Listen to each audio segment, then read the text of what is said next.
Hope you had yourselves a good weekend as we bring it in for this edition of Quick Slants. It is presented by Nissan. I'm Derek Gunn. And I'm Dave Zangaro. The bulk of the off-season acquisitions are over, but there are still some moves left to be had. Well, that's where we're going to begin this show. Now, we've talked plenty on this show about the Eagles' biggest needs, and they've addressed a lot of them by way of free agency and, of course, the draft, well as the trade included. So, Dave, when you look at the remaining veteran free agents out there, does anybody pique your interest? Yeah, there are a few, and the one guy that comes to mind first will be a great fit because he's already been here. That's Stefan Wisniewski. You see him right there. He's a known commodity. This guy started in the Super Bowl for the Eagles, so you know exactly what you're getting.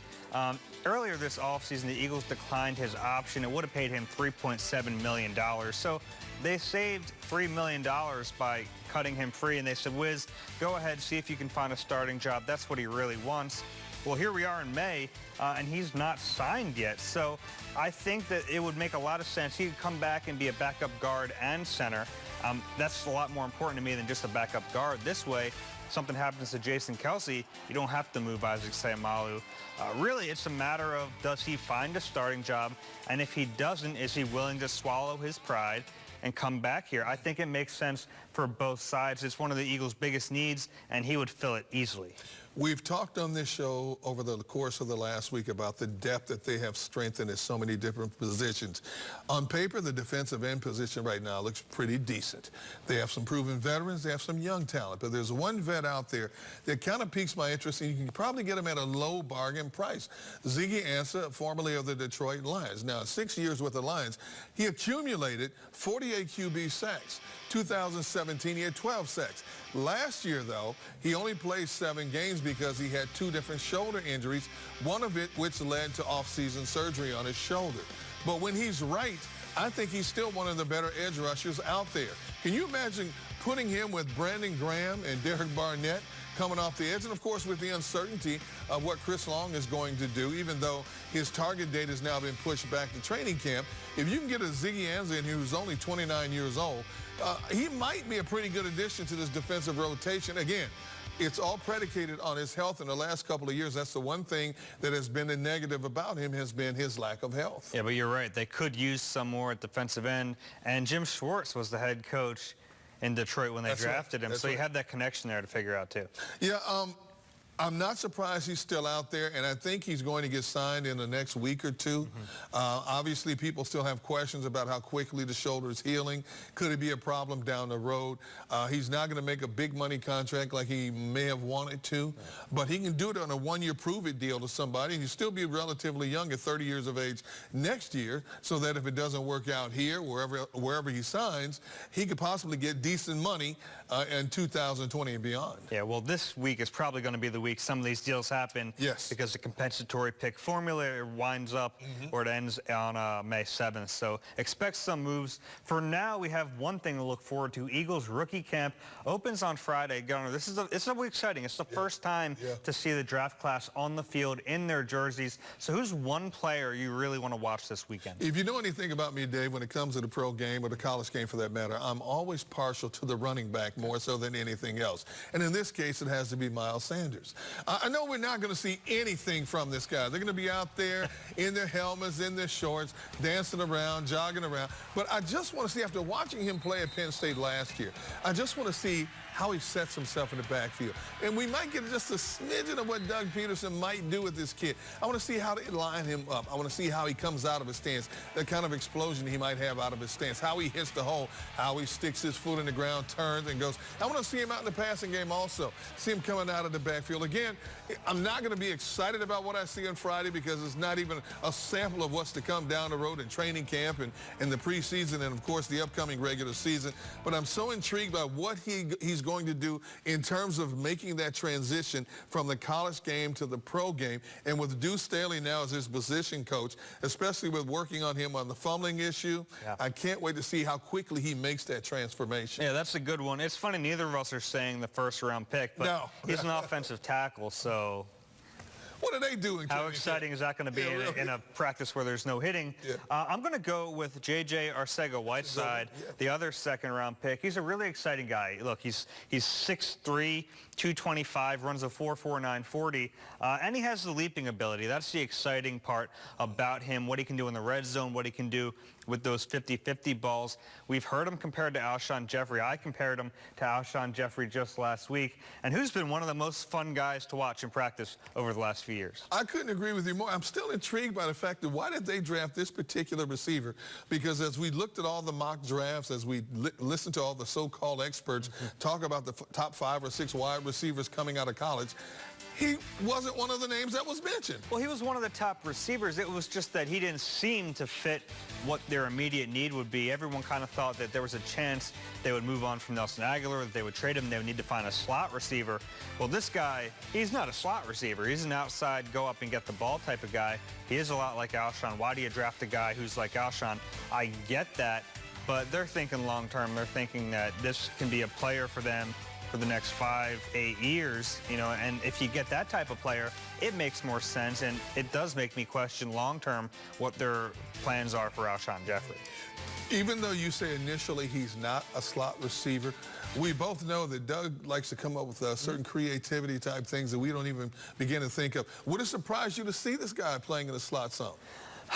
Maybe I think it would a little bit, just because you already have Nelson Aguilar in the middle of the field, and you're going to have a lot of 2 tight end sets. You're going to have Dallas Goedert and Zach Ertz on the field a lot together. So that just limits opportunity altogether, and especially in the middle of the field. It's going to be tough to find ways to get him on the field as a rookie. All right, let's move on to an NFL draft topic, but not this year. People always say you have to wait 3 years to really evaluate or judge a draft class. So if we go back to 2016, of course, that was the Carson Wentz draft. Dave, when you look at this draft class, what grade would you give them and why? Well, it all comes down to Carson Wentz, right? I mean, everything hinges on him, and we've already seen him play at an MVP level. So I'm not going to hold his health against the Eagles. They made the right evaluation. They went out and got themselves a real, true franchise quarterback. So for that alone, this is an easy A for me, because they identified the guy, they went up, did whatever it took, and they got him. The rest of this is just gravy, and there's some pretty good picks here.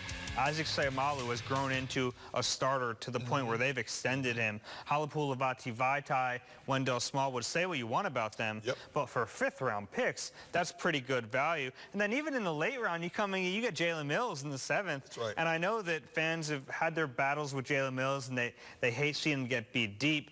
But for a 7th-round pick to start 25 games in this league, to start in the Super Bowl, to make big plays in the playoffs, that's pretty good. Altogether, this is a great draft class. And recently, they brought back Blake Countess, who was the safety they drafted in the 6th round. When I look at it, you're right. The fact that Howie Roseman was able to weave and bob his way up to the top of the draft to get to that number 2 slot and decide on whether it was going to be Jared Goff or Carson Wentz, obviously depending on what the Rams are going to do. Remember they said vanilla or chocolate ice cream? Exactly. Yeah. Whatever your flavor of the month is. And, of course, they get the guy that is the perfect fit for this franchise. Now, you're right. We still have a lot of concerns about his overall health issue and what his durability is down the road. Hopefully we get those questions answered in 2019. But in terms of athleticism, command of the position, respect in the locker room, community guy, he is everything the Philadelphia Eagles wanted. When you look at Seumalo, he has made himself a very versatile and interchangeable part to the offensive line. Wendell Smallwood has been a serviceable back in that rotation, and you can't say enough about what Jalen Mills has done for this organization. Yeah, great pick at the top and then value later. What else can you want? Not many teams can say they can get that every draft, can they? Exactly. All right, let's move on now and focus on the current roster. 2 new faces, Gunnar. Pretty simple question here. Who's going to have a bigger impact on the offense this season? Miles Sanders, the new rookie running back, or Deshaun Jackson, the speedy wideout? Wow. I think coming out of the blocks in 2018, it has to be Deshaun Jackson. I think he's going to have more value initially because know what his job description is. Take the top off of defenses, but I think as the season goes along and defensive coordinators start adjusting it in, again, to take Deshaun out of the equation, that's when Doug goes to the underneath game more consistently, so to speak, with the tight ends and, of course, the backs coming out of the backfield. And I think if Miles Sanders turns out to be what we think he is, I think he's going to end up getting more touches in the backfield than Jordan Howard, Wendell Smallwood, or Corey Clement, for that matter, in terms of both carries and receiving yards. So I think as the season wears on, I think Miles is going to push Deshaun in terms of overall touches. So I'm going to say initially Deshaun Jackson, but when it's all said and done, when we look at the overall touches, I think it's going to be Miles Sanders. So you're just going to take both? No, I said Miles. I went Miles. I said when we look at the end of the season and add up all the numbers, it's going to be Miles. So you're taking Miles Sanders? Yes. Okay, I'm going to take Deshaun Jackson. Okay. I didn't understand what you were saying there for a minute. I thought you were trying to play both sides. You got to stop falling asleep. You talk, I can't help it. It puts you to sleep. For me, it's Deshaun Jackson because even when he doesn't catch the ball, he still has a huge impact on the defense because they have to back up off of him, and it's going to open up everything underneath. Zach Ertz, Dallas Goedert, we talked about those two tight end sets. Yeah, they stand to benefit a lot. So does Nelson Aguilar coming across the middle. He just changes the entire dynamic of the offense. I thought they needed a feature running back, but the number one thing they needed on this offense was a deep threat, the kind they haven't had since Deshaun Jackson. I mean, they haven't had it since he left, so he's going to add that element to this offense. It's easy, Deshaun Jackson. Long term, you're right, Miles Sanders, but this year, Deshaun. I think Deshaun's going to have about 50, 60 catches. Okay. But I think Miles overall is going to have about 98 to 100 rushing attempts and maybe 30, 35 catches out of the backfield. Touches doesn't always equal impact. Depends. Game, situation, down, distance. It does, but Deshaun can make an impact when he's not touching the ball. You're right. I don't think Miles can. Ooh. Maybe Not early. Okay, see, there you go. Early. There you go. Six fans, please welcome today's game. Get your popcorn ready. Terrell Owens. Wow, quite the ovation for Terrell Owens yesterday at the 76ers game. Now, Dave, do you believe the appreciation for what he did when he played here in the Super Bowl, playing on a broken leg, kind of supersedes how things would end for him here? I think time helps. I think the further away from that era we get, the more we can kind of appreciate what he did. And I also think the 2017 Super Bowl helps. They finally won the big game. So you can look at T.O. and think, oh, man, what could have been? But that happened. They won the Super Bowl, so all those hard feelings kind of disappear. I think back then people were clamoring for a premier wide receiver so much, something they never had in this organization in the Andy Reid era, that they were just happy to have anybody. And when you consider his kind of, I don't know how you describe it, his what he was before he got to Philadelphia. Everywhere he went, he was considered a negative instead of a positive. He immediately walks in here. He's like the Pied Piper of Philadelphia, and he produces from the outset. And as a matter of fact, as crazy as it was, people loved him more than they loved Donovan McNabb. They during still the course do. of the season, and they still do. Yeah. So kudos to T.O. for changing his image in the latter stages of his life. Who can forget the kick heard around Philadelphia, the double doink miss by former Eagle Cody Parkey in the Eagles-Bears playoff game back in January. The Bears certainly aren't forgetting about it. All they have to do is look at what they're doing this spring. On Friday, the Bears hosted 8 kickers at rookie camp. 8 kickers. Each had to kick a 43-yard field goal, the same distance of the Parkey miss in the playoff game against the Birds. Only 2 of the 8 made the 48-yard kick. Head coach Matt Nagy said it's no coincidence that 43 yards was the distance and that the team has hired a kicking consultant. Dave, is this the most attention you've ever seen paid to this position? This is pathetic. I can't believe It's I've never heard anything absolutely like pathetic. And it's pathetic that they're making this big a deal of it. Look, Cody Parkey wasn't trying to miss the kick. And I looked it up. In the last 5 years, that's a 79.9% make. So it's not a gimme kick either. Right. It's like the curse of Cody Parkey. It's kind of funny. They're making it more ridiculous than it needs to be.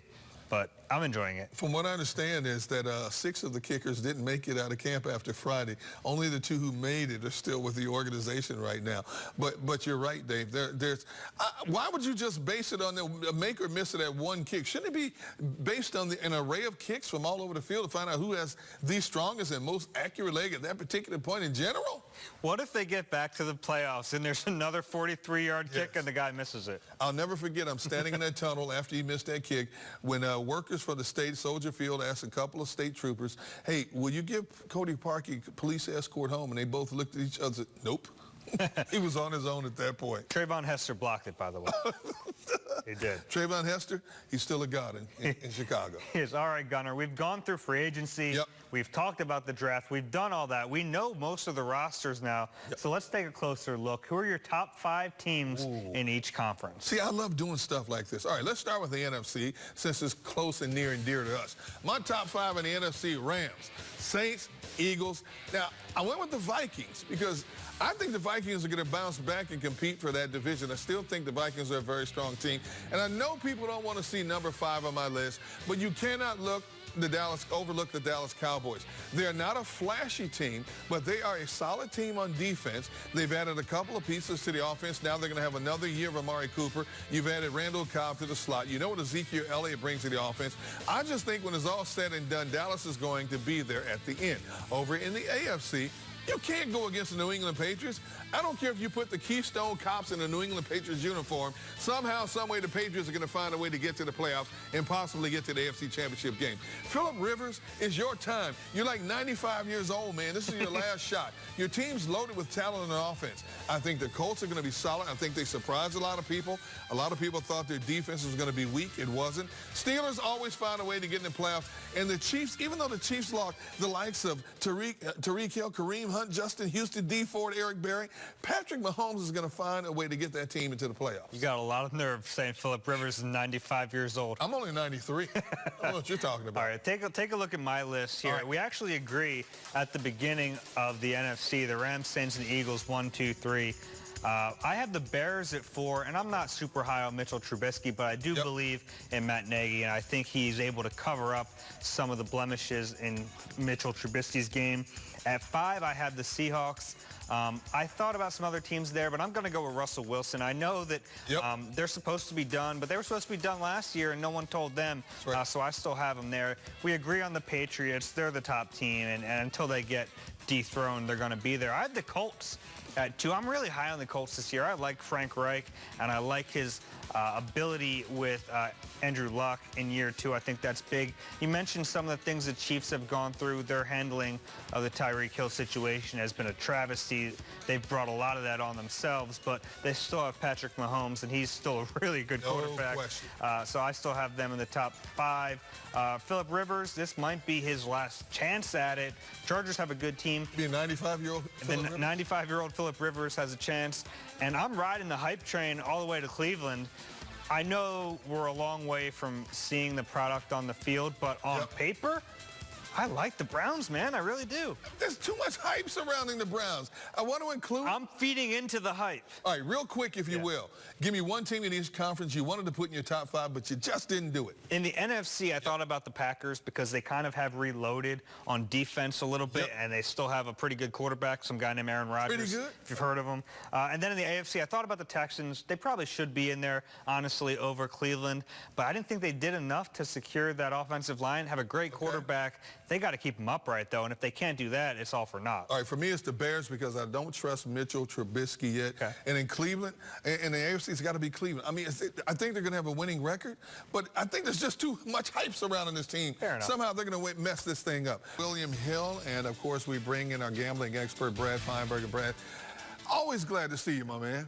All right, first thing we're going to talk about is some of the over-under win totals that you have bet on.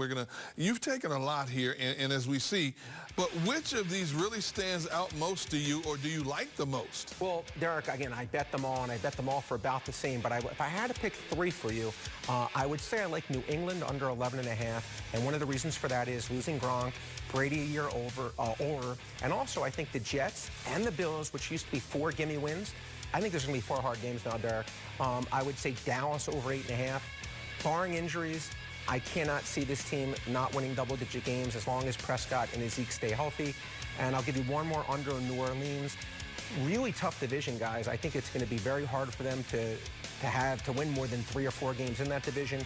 Breeze really showed slippage to me. Those would probably be my favorite 3 of them, but I bet all of them. So, you know, we'll see what happens. How about Kyler Murray? Obviously, the big story of draft weekend. #1 overall pick. There's some prop bets out there right now for his rookie season.